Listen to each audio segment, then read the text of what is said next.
les paroissiens savent très bien quand nous disons Amen, Amen, et l'Assemblée répond Amen, Amen. Alors comme nous avons accueilli beaucoup de gens qui viennent prier ici pour la première fois, alors nous les invitons à se mettre à ces rythmes de Sainte-Madeleine avec notre Amen, Amen. Amen, Amen. Je n'ai rien entendu, pourtant c'est Noël. Amen, Amen. Ah, là, on sent que Jésus est vraiment né dans nos cœurs, dans notre monde. Il y a une deuxième chose. Avec le chant d'entrée, nous avons chanté Gloire à Dieu au plus haut des cieux. Oh, oh, oh, c'était tellement timide. Et on ne sent pas la naissance de Jésus. Alors j'aimerais bien aimer dans les Seigneurs, chers frères et sœurs, que nous puissions reprendre ces chants.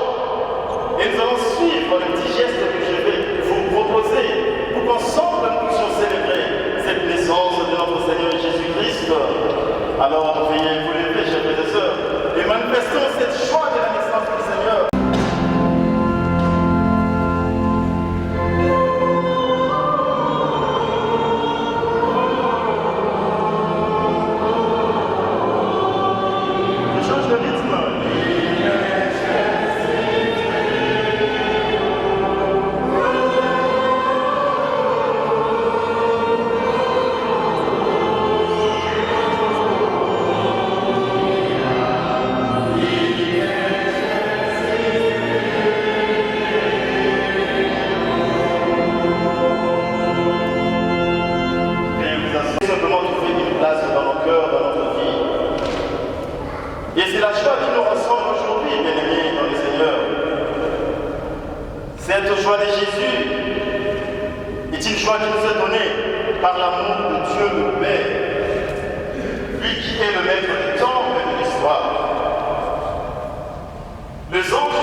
Devait être lapidée sur la place publique.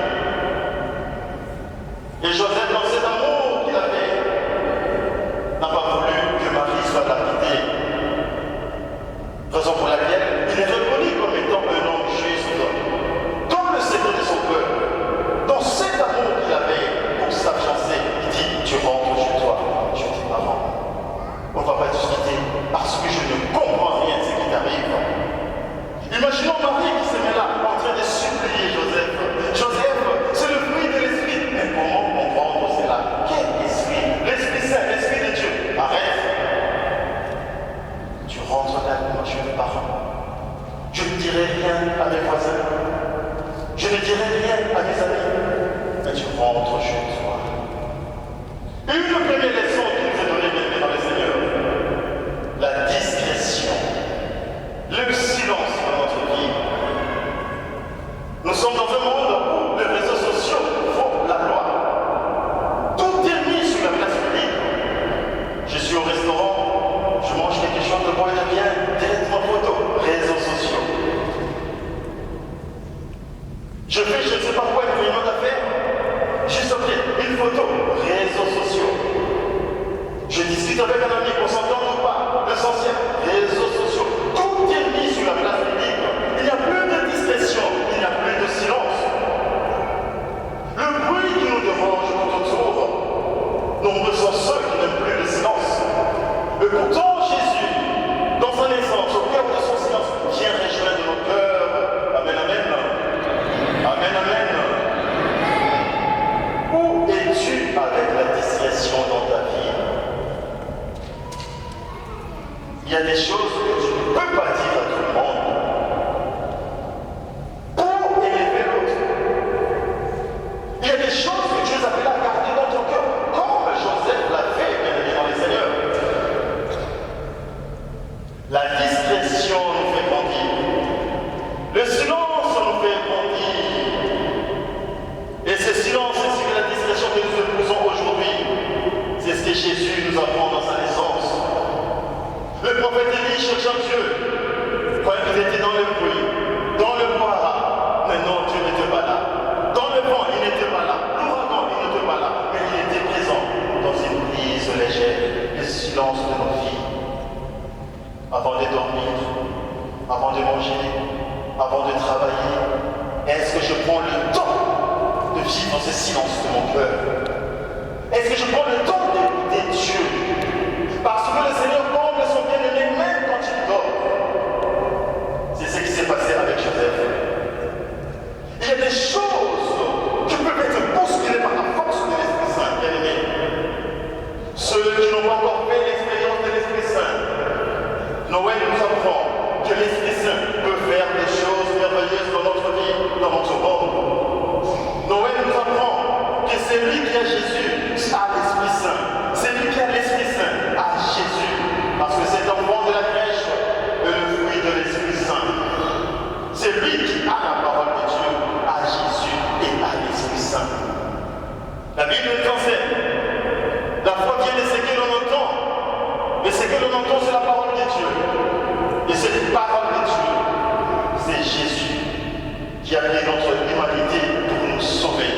C'est lui qui nous apprend la discrétion et le silence. Celui qui parle trop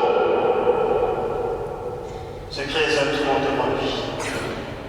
Il se piège lui-même parce que notre monde le remplit de beaucoup de choses, parsemé de beaucoup d'ambitions. Mais c'est le jugement de notre cœur, l'esprit de discernement, qui nous aidera d'entrer dans cette discrétion, dans ces silences. Deuxième élément que Joseph nous apprend, c'est l'humilité de son cœur. Bien-aimé dans le Seigneur, il pouvait s'énerver, il pouvait dire des gros mots, des choses sur Marie, mais dans son humilité, il a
jusqu'à ce que Jésus soit libre.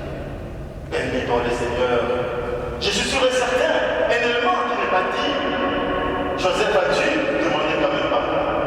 Je suis sûr et certain qu'ils se sont parlé, qu'ils se sont réconciliés, au-delà de toute cette décision qui était déjà prise dans la tête de Joseph. Et c'est le quatrième élément. Et je termine par là, bien-aimé dans le Seigneur. Le pardon dans notre vie. Nous vous proposons exactement de la réconciliation pour accueillir Jésus dans le silence de nos cœurs. Je sais qu'il y a des choses qui sont brisées en toi. Je sais qu'il y a des choses qui sont cassées en toi. Ce n'est pas la fête qui va te reconstruire. Ce n'est pas, je ne sais pas quoi, le bruit de cette société qui vont te reconstruire. Mais nous, chrétiens, nous croyons, c'est Jésus, Jésus de Nazareth. Son esprit qui va nous renouveler, qui va nous reconstruire, son esprit qui vient nous visiter. Et c'est cet esprit qui nous rend, qui nous aide à prendre conscience de nos péchés, de nos manquements. Les parents qui sont là, les familles qui sont ici, certainement, peut-être vous vous êtes déjà donné des cadeaux. Ou vous allez le faire après cette célébration. Bien-aimés dans les Seigneurs, Jésus aujourd'hui te demande un cadeau. Parce que quand on fête l'anniversaire de quelqu'un, l'attention est accordée à cette personne qui fête son anniversaire. Nous, les chrétiens catholiques, c'est l'anniversaire de naissance de notre Seigneur, Jésus, le maître de temps et de l'histoire. Quel est le cadeau que tu as prévu d'offrir à Jésus aujourd'hui? Mais tu vas donner le cadeau à tes amis, à tes parents, à tes enfants. As-tu pensé de donner un cadeau à Jésus? As-tu pensé de donner quelque chose de beau et de bien à Jésus? Après cette célébration, je ferai un tour dans cette crèche pour voir s'il y a des cadeaux pour Jésus. Je ferai un tour. Mais vous comprenez, bien aimé dans le Seigneur, ce n'est pas un cadeau matériel dont je vais vous parler. C'est un cadeau spirituel. C'est le quatrième élément dont je vous ai parlé. Le pardon de Dieu. Le pardon qui débloque des vies. Le pardon qui bouleverse des vies. Le pardon qui force, qui libère. Le plus beau cadeau pour cette année 2024 qui s'achève, pour cette fête de Noël 2024, bien-aimés, Jésus nous demande de pardonner ceux qui nous ont fait du mal. C'est cela son cadeau. Amen, amen. Amen, amen. Si tu as quelqu'un qui t'a fait du mal et tu cherches à donner un cadeau à Jésus aujourd'hui pour sa naissance, va pardonner cette personne. Et ça sera pour toi le cadeau le plus beau que tu donnerais à Jésus. Si il n'y a personne qui t'a fait du mal, mais c'est toi qui as offensé l'autre, et tu cherches à donner un cadeau à Jésus, va tout simplement demander pardon à cette personne que toi tu as offensé. C'est le plus beau cadeau que tu donneras à Jésus aujourd'hui. De familles divisées, des amitiés brisées, des vies brisées, je ne sais par quelle raison.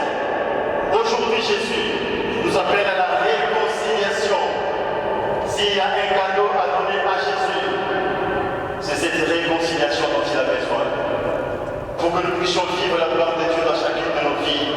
Lui, le maître du temps et de l'histoire, attendez-nous ces cadeaux, le cadeau du pardon accordé aux autres, le pardon à demander aux autres, la réconciliation pour nos familles fragilisées, pour nos familles brisées, pour les amitiés brisées, pour nous-mêmes, parce que nous commettons des choses contre notre propre vie de foi qui ne nous permettent pas d'aller de l'avant. Vous comprenez que je ne ferai plus un tour sur cette crèche pour voir les cadeaux que vous allez offrir à Jésus. Je suis sûr et certain que vous allez lui offrir ces cadeaux du fond de vos cœurs. Et ce soir, demain, un feu va s'allumer dans chacun de nos cœurs. C'est le feu du pardon de Jésus. Amen, amen. Amen, amen. Alors, regarde la personne qui est à ta gauche ou à ta droite et tu dis à cette